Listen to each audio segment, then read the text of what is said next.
Good morning दोस्तों, कैसे हैं आप सब लोग। उम्मीद करता हूँ आप लोग अच्छे होंगे। अगर अनुपात और समानुपात के ऐसे सवाल एग्ज़ाम में दे दे तो हम लोग कम समय में कैसे इसका हल करेंगे जानेंगे।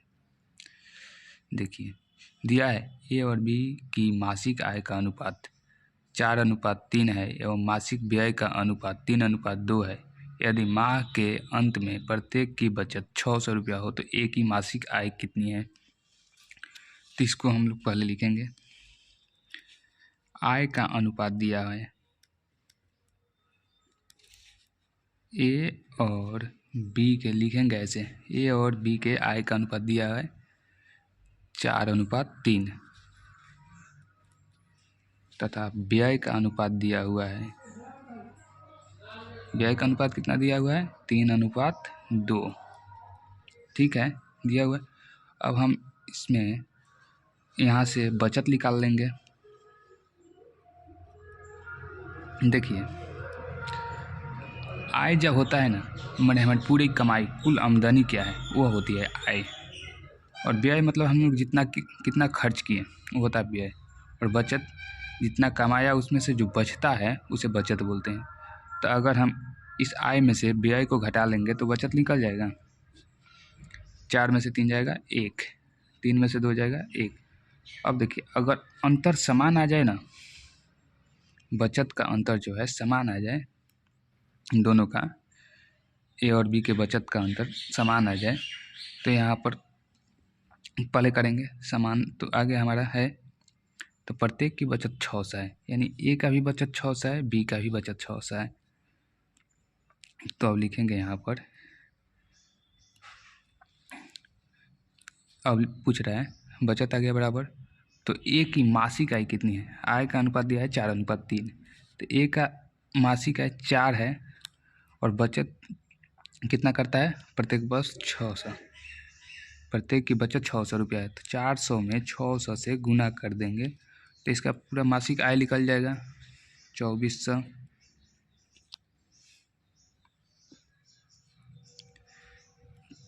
एक बार फिर से समझेंगे।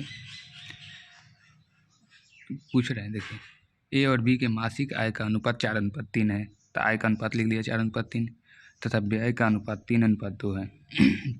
बचत निकालना है, बचत तो हम यहाँ से बचत निकाल लेंगे, दोनों का अंतर ले लेंगे 1 और 1।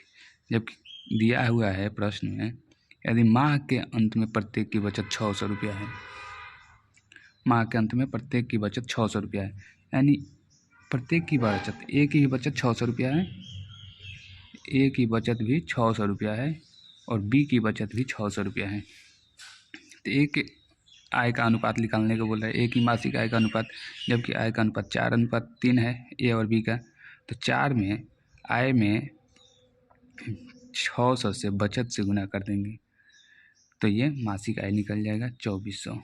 ऐसे ही दूसरा सवाल देखता हूँ।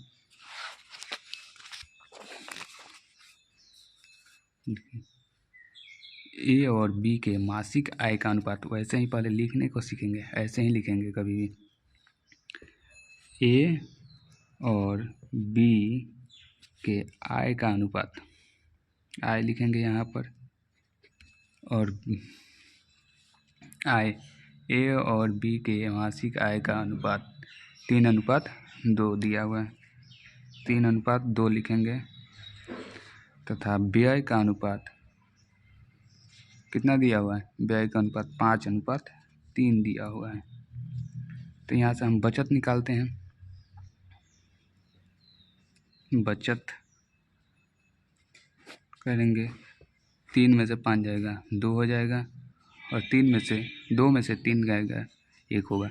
यहाँ पर 2 हो जा रहा है और 1 हो जा रहा है, यानी कि बचत बराबर नहीं हो रही। पहले बचत को बराबर करेंगे।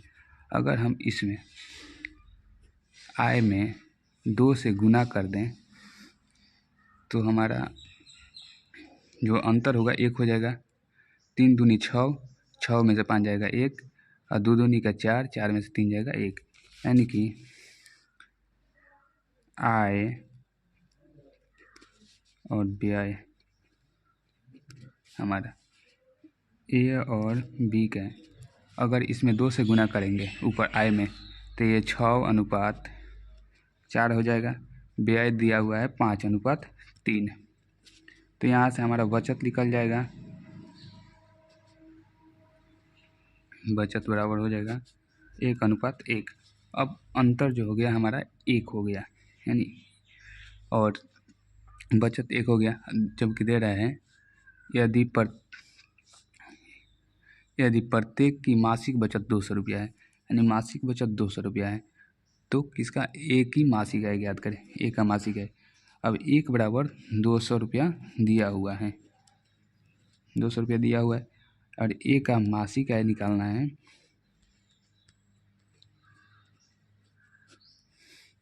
एक का मासिक आय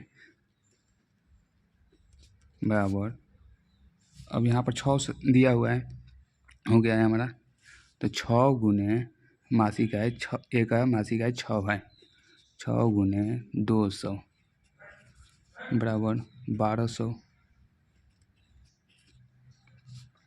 ये हमारा आंसर आएगा। फिर से इस सवाल को समझ लेंगे एक बार।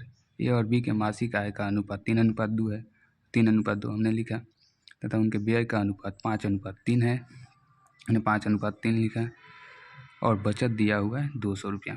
ठीक है, अब देखिए यहाँ पर हम पहला हमारा काम होता है इन दोनों का अंतर जो एक करना है किसी भी तरह से, कि इसलिए इसके आय में 200 गुना किया हम लोग, तो 3 दूनी 6 हुआ और 2 दूनी का 4 हुआ। आय का अनुपात हो गया, व्यय का अनुपात 5:3 हो गया।